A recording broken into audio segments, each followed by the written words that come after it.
उत्तम पदार्थों से तृप्त करता है, जिससे तेरी जवानी उकाब के समान नई हो जाती है।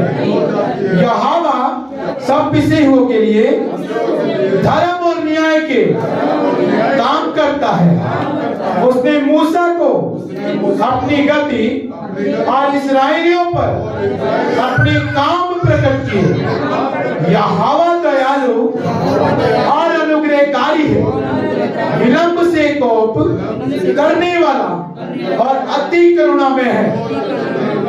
वह सर्वदा वाद विवाद करता ना रहेगा, ना उसका क्रोध सदा के लिए भड़का रहेगा।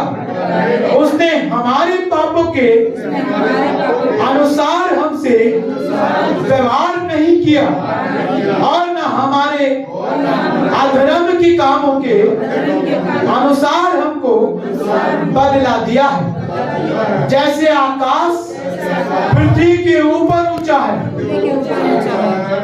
वैसे ही उसकी करुणा उसके डरवैयों के ऊपर प्रबल है। उदयाचल से अस्ताचल से जितनी दूर है, उसने हमारे अपराधों को हमसे उतनी ही दूर कर दिया है। जैसे पिता अपने बालकों पर दया करता है, वैसे ही यहोवा अपने डरवैयों पर दया करता है, क्योंकि वह हमारी दृष्टि जानता है और उसको स्मरण रहता है कि मनुष्य मिट्टी ही है। आइए अपना पेज पलटेंगे बाइबल का, आइए आगे पढ़ेंगे। मनुष्य की आयु घास के समान होती है, वह मैदान के फूल के समान फूलता है, जो पवन लगते ही ठहर नहीं सकता और न वह अपने स्थान में फिर मिलता है।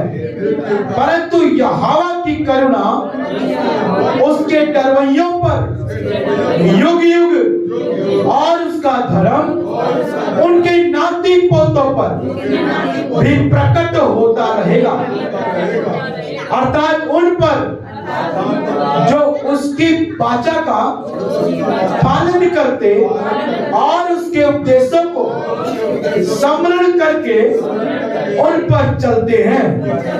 यहोवा ने अब तो अपना सिंहासन स्वर्ग में स्थिर किया है और उसका राज्य पूरी सृष्टि पर है। हे यहोवा के दूतों, तुम जो बड़े वीर हो और उसके वचन के मानने से उसको पूरा करते हो, उसको धन्य कहो। हे यहोवा की सारी सेनाओं, हे उसके ठहरवो, तुम जो उसकी इच्छा पूरी करते हो, उसको धन्य कहो। हे यहोवा की सारी सृष्टि, उसके राज्य के सब स्थानों में उसको धन्य कहो। हे मेरे मन, तू यहोवा को धन्य कहे। हालेलुया। भाई मेरे प्रियो, 21 और 22 हम साथ मिलकर पढ़ेंगे। हे यहोवा की सारी सेनाओं, हे उसके टहलो, तुम जो उसकी इच्छा पूरी करते हो, उसको धन्य कहो। हे यहोवा की सारी सृष्टि, उसके राज्य के सब स्थानों में उसको धन्य कहो। हे मेरे मन, तू यहोवा को धन्य कर। आमीन। अपने हाथों को उठाएं, प्रभु का धन्यवाद दें आज के भजन के लिए। धन्यवाद धन्यवाद धन्यवाद धन्यवाद परमेश्वर पिता, हम यहोवा को धन्य कहते हैं, प्रभु यीशु मसीह के नाम से मांगते हैं। आमीन। हालेलुया।